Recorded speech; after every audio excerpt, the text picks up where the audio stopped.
सूर्य राशि परिवर्तन 17 अगस्त से लेकर के 17 सितंबर तक सूर्य देव का सिंह राशि में गोचर होगा।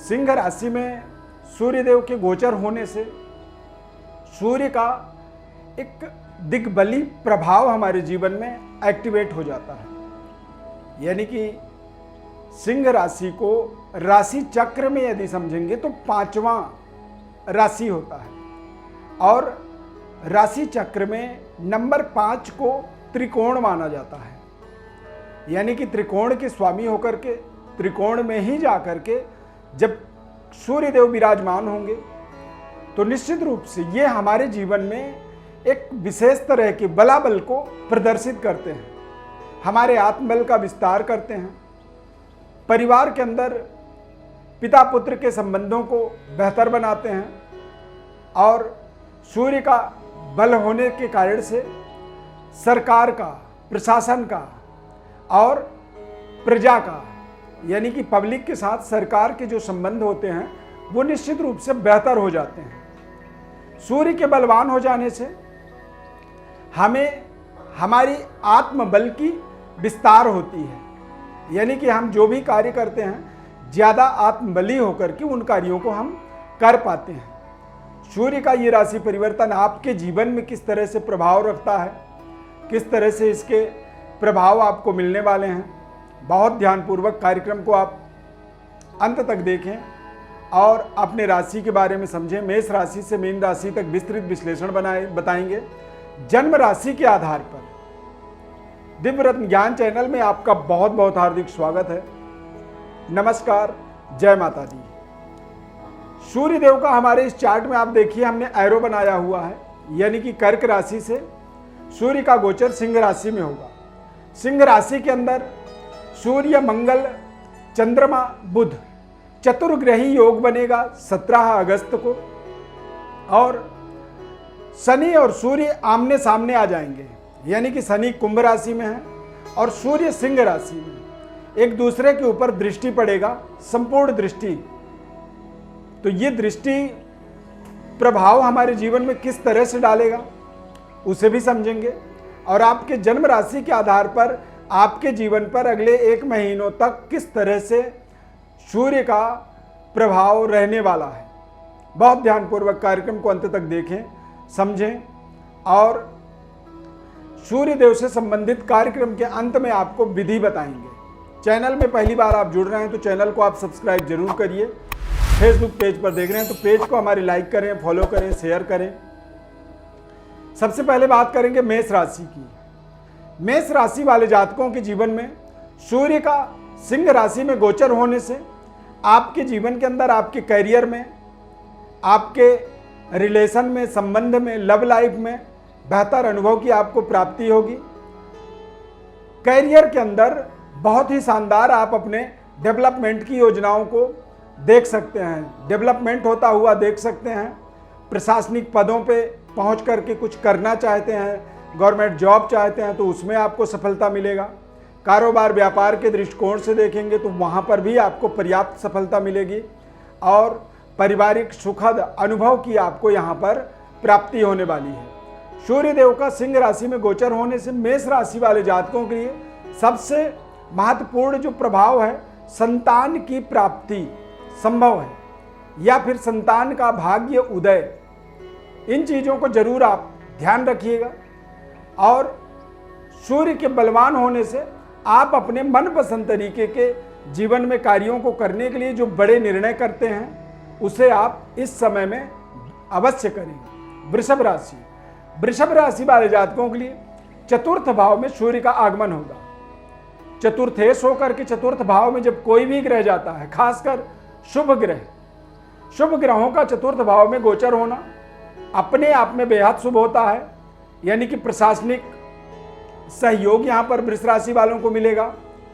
भूमि, भवन, वाहन से संबंधित कुछ बड़े निर्णय आप कर सकते हैं और दैवी शक्ति संपन्नता की यहाँ पर आप प्राप्ति करेंगे। यानी कि ईश्वरीय कृपा आपके ऊपर निरंतर लगातार 17 अगस्त से 17 सितंबर तक आपके जीवन पर पड़ने वाला है। पिता तुल्य लोगों का आपको आशीर्वाद मिलेगा।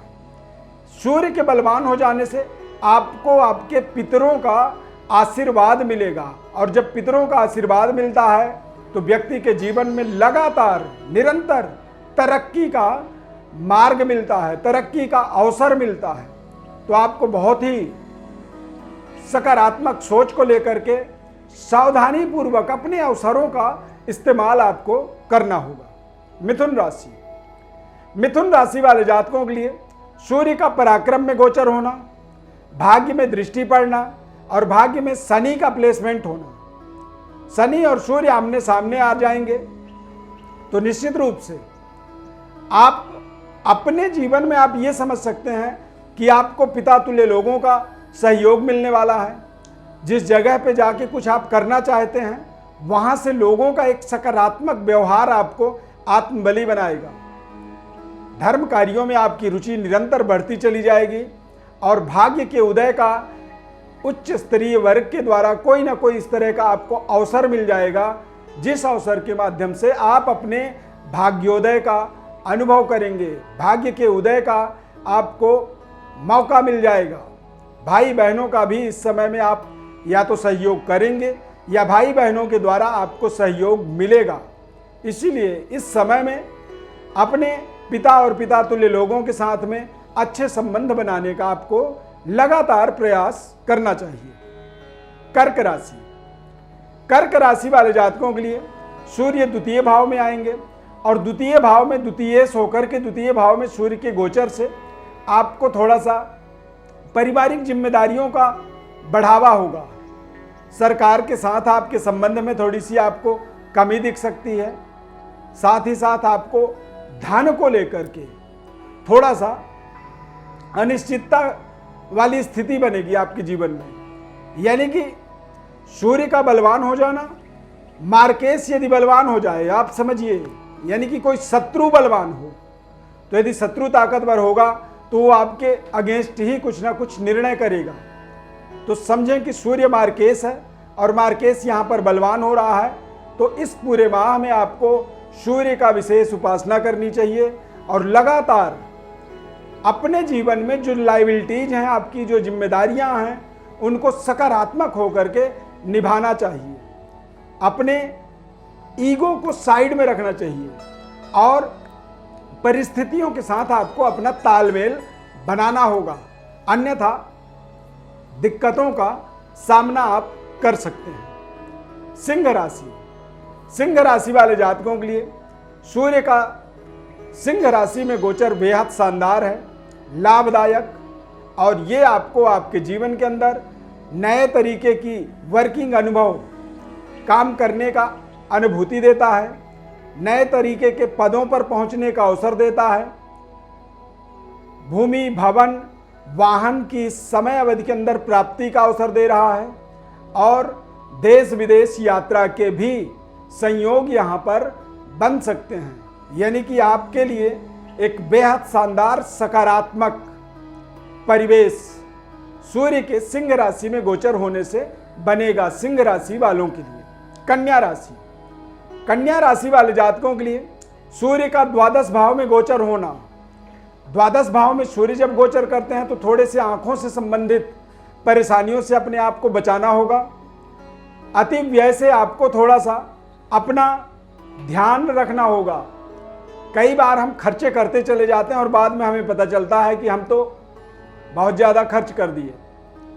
दूसरी बात आपको ध्यान रखना है, पिता और पिता तुल्य लोगों के साथ में आपके संबंध अच्छे बने रहें, किसी तरह का कोई मतभेद ना हो, अन्यथा आप इनके क्रोध के एक तरह से सामने आ सकते हैं। क्रोध का आपको इनके एक तरह से सामना करना पड़ सकता है, तो वहां पर आपको बचाव अपना करके चलना होगा।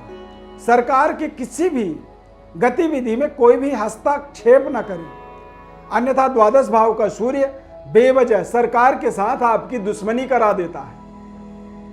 खर्चों का थोड़ा नियंत्रण आपको खर्चों पर लगाना आपके लिए बहुत जरूरी रहेगा और पिता के सेहत स्वास्थ्य का भी इस समय में ध्यान आपको रखना चाहिए। तुला राशि, तुला राशि वाले जातकों के लिए लाभेश लाभ स्थान पर गोचर करेगा सूर्य।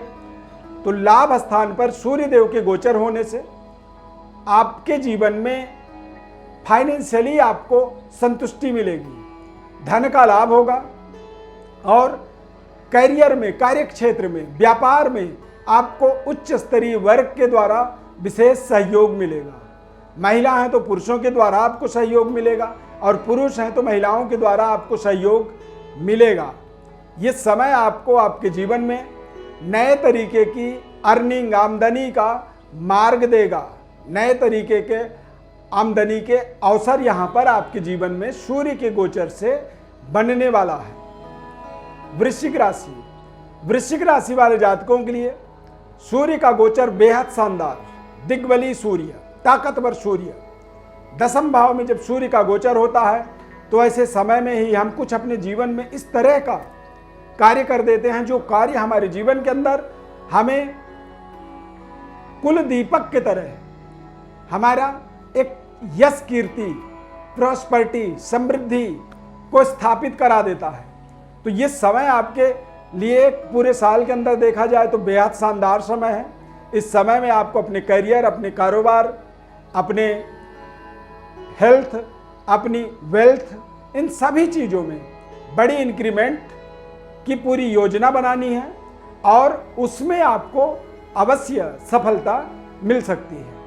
धनु राशि, धनु राशि वाले जातकों के लिए सूर्य का गोचर भाग्य में होना, भाग्येश भाग में यदि आ जाए तो भाग्योदय का अवसर देता है। धर्म कार्यों में रुचि बनती है, जुड़ती है व्यक्ति का और पिता तुल्य लोगों का आशीर्वाद मिलता है। पैतृक विरासत की प्राप्ति होती है। पैतृक विरासत में किसी तरह का कोई डिस्प्यूट होता है तो वहां पर आपको सफलता मिलता है, यानी कि सरकार के द्वारा आपके पक्ष में कुछ बड़े निर्णय आ सकते हैं जो निर्णय आपके लिए बेहद लाभदायक होंगे और आपके आत्मबल को बढ़ाने में सहयोग करेगा।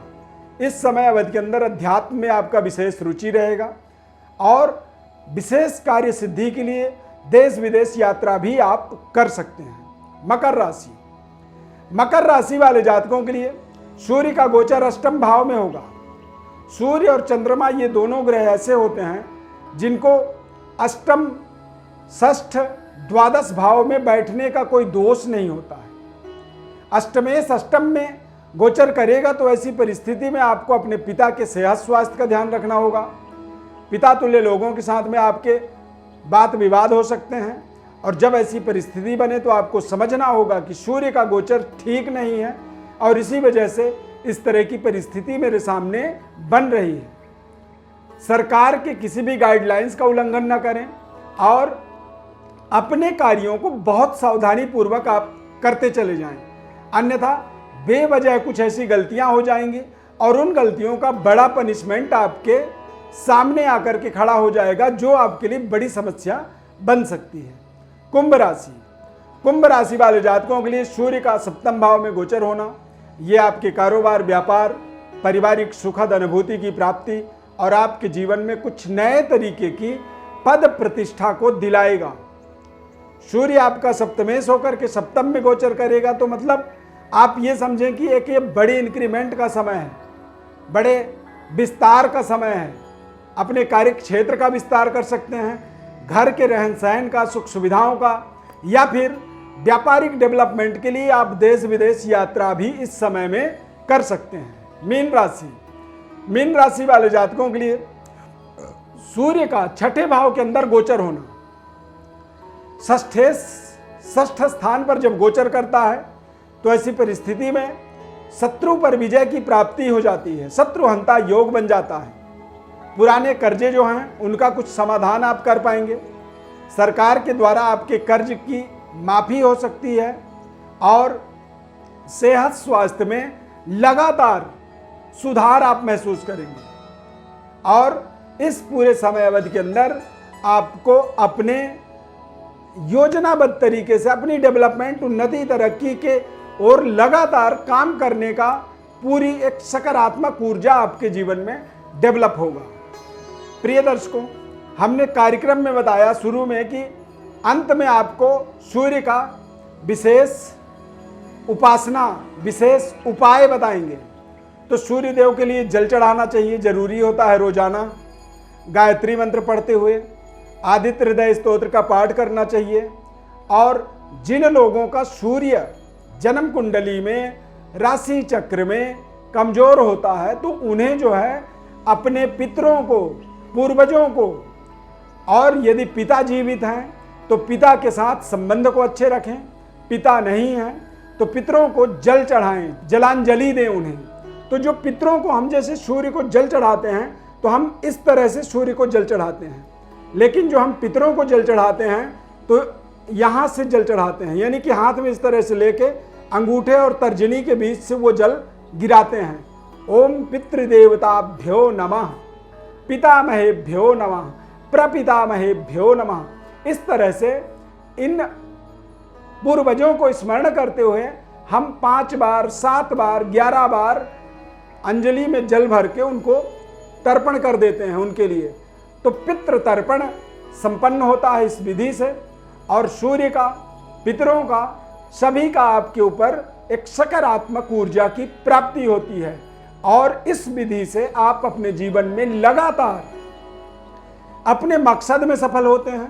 तरक्की, उन्नति, व्यापारिक डेवलपमेंट, करियर में बॉस के साथ, पिता के साथ अच्छे लगातार संबंध आपके बनते चले जाते हैं। ये बेहद कारगर उपाय है। इस उपाय को आप अवश्य अपने जीवन में करें, ये आपके जीवन में विशेष कल्याणकारी होगा। जन्म कुंडली का विश्लेषण चाहते हैं तो हमारे व्हाट्सएप पर आप डिटेल भेज दीजिए, हम आपको बिल्कुल निःशुल्क आपको संपूर्ण विश्लेषण बताएंगे। यदि ये कार्यक्रम हमारा अच्छा लगा तो लाइक जरूर करिए, सब्सक्राइब कर लीजिए और हमारे साथ लगातार आप जुड़े रहिए। बहुत बहुत इस खास कार्यक्रम में जुड़ने के लिए धन्यवाद। जय माता दी।